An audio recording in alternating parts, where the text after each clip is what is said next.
be a pause. We will get to a vote on Obamacare, and they actually is a victory for Alaska and a victory for me. I've told them all along this is not the way to do it.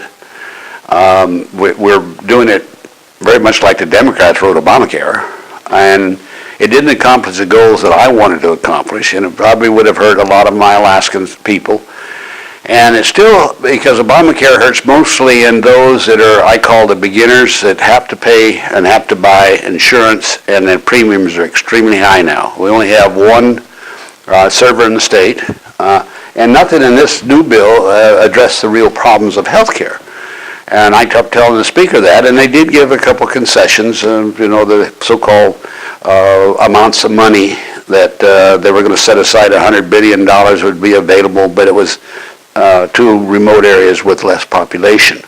Like I say, I look upon it as a victory, and then we come back and maybe pass my first proposal, which I think was good. It was about a one-paragraph Obamacare, or whatever it is, section, chapter, so is repealed, effective 2020. And that gives us 3.5 years to write a bill. And the pressure would be on the Democrats and the Republicans, because there'd be nothing after, because they'll never get enough votes again to pass an Obamacare bill. If they couldn't get votes for this one, they won't do it. So it would repeal that. There would be enough votes to have us outright repeal. If the time certain would be 2020. If that comes about, it came from me.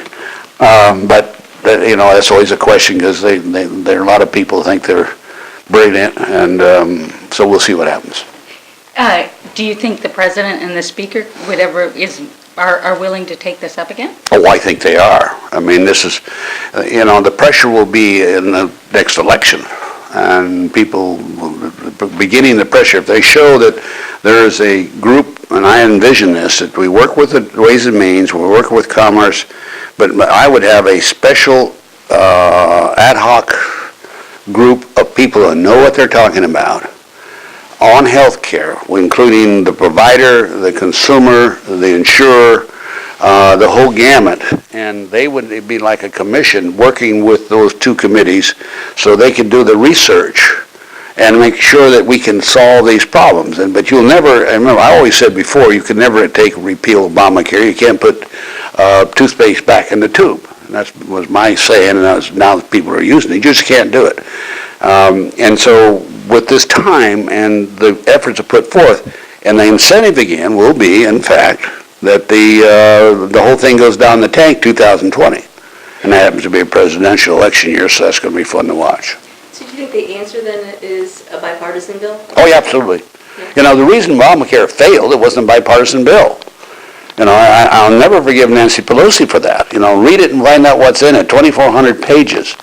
And there was never any consultation with anybody, including those directly involved in health care.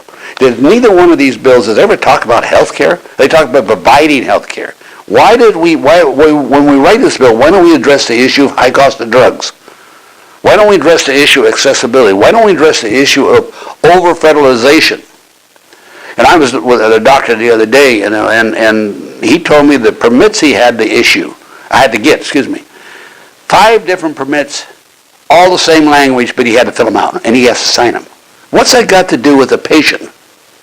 That's what, we have to look at these things and make sure accessibility, good doctors, reasonable cost. And I think it can be done, A lot of people are looking to the idea of being able to buy insurance across state lines. Do you think there's anything to that for Alaska? Oh, absolutely. And we have one provider. Now, having said that, what the problem we have with that is a lot of the states object to that. Most of the states have their own insurance commissioner, and they like to run their own shop. But I should have the ability to go to Texas if I can and get insurance. Now, I will say probably could not get it because of high cost in Alaska. But we have to make this lower the cost so people could go across the lines. Pooling, to me, when I say pooling, is one of the most crucial things we could do. Broadcasters, you all ought to be able to get together, all 5,000 of you, or whatever you want to do, and set up a pooling insurance program where you could go to a big insurance company and say, okay, this is how many members we got, what kind of deal are you going to give us? And I think you can get a good deal. Same thing with drugs. And the third payer concept of this whole thing is really one of the other reasons it's driven the prices up. I have a friend of mine the other day, he was a small businessman in Alaska, and the reason I wanted to repeal Obamacare, that is killing small business, and I call it the doers. You know, the idea if you're a young couple and you have two kids and then the premium for your health insurance is over $3,500, $35,000 a year, you can't buy a house, so they don't get insured. Yet the government's going to find them if they don't, and that to me is dead wrong. Pooling it to me would be tremendously successful. I had this one guy came in the other day, I told you, that I didn't tell you, I'm telling you now. He had a treatment every month for $900 because he had an insurance. He lost his insurance. He goes to the hospital and tells them, I don't have my insurance anymore. I'll pay you in cash. Okay? $400. You follow what I'm saying? Because the insurance companies pay for your illness, the price is here. You pay them cash, the price is here. There's something wrong with that system. So that's what we could be doing in the bill, addressing that bill, in the bill. That's what we're doing. So I feel pretty good. And this bill didn't really address that, you feel? No, it didn't address. What did this bill address? Nothing. Yeah. And it's just, I know what they were trying to do, and it was the wrong thing to do. They were trying to pass it on the same day that the Obamacare passed. But the sad part, they actually were doing the same thing when Obamacare passed and what we objected to. That's the sad part about it. No transparency, no input from the medical field.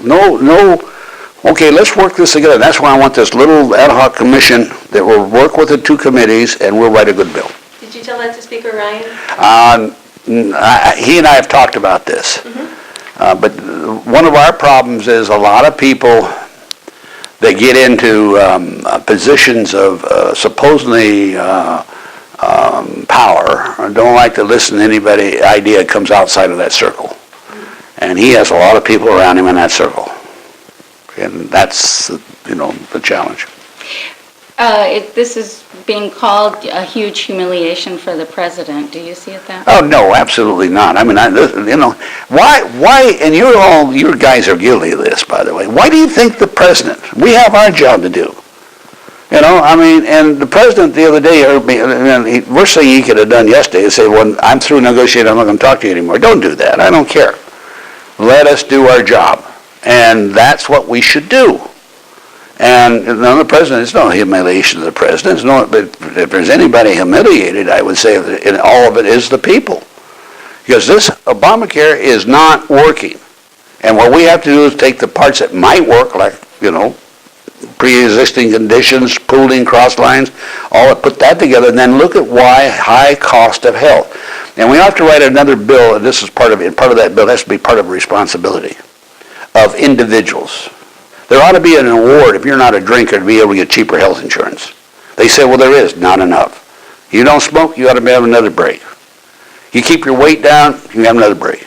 You get cheaper, it's like having a good driving record. A State Farm gives you a reimbursement to have a good driving record. Why not do that with health? Okay. Well, as you're asking about the president, I thought of you yesterday immediately when he said, I'm done negotiating, take it or leave it. Do you feel like people are giving too much focus on the president's part of this negotiation? Well, I think the media has. I really give credit to Paul Ryan. I'm a so-called loose cannon, but the truth of the matter, I'm not considered one of the Freedom Group. I'm not a caucus member of that. But I let them know that don't do this, and they didn't listen to me, so they lost a vote. And I can tell you I wasn't going to vote for it. But that's after the fact. Is there any caucus here that you do belong to on this issue? No, I don't belong to any. See, my caucus, the one caucus I'm deeply involved in is the Sportsman's Caucus, which is a very effective caucus. It's something I believe in. I do get on other caucuses, but I keep telling people that want to get on caucus, nothing's done. It's a waste of money and time. So I'm pretty much my own self. My job is to represent those people in that state. And I think we did this week. I'm quite confident. I work with the Speaker, don't get me wrong. And the Speaker talked to me quite a bit. But it didn't come to a point where I could support this bill, and he needed my vote. Okay, All right, thank you so much. thank you guys. Thanks for coming over.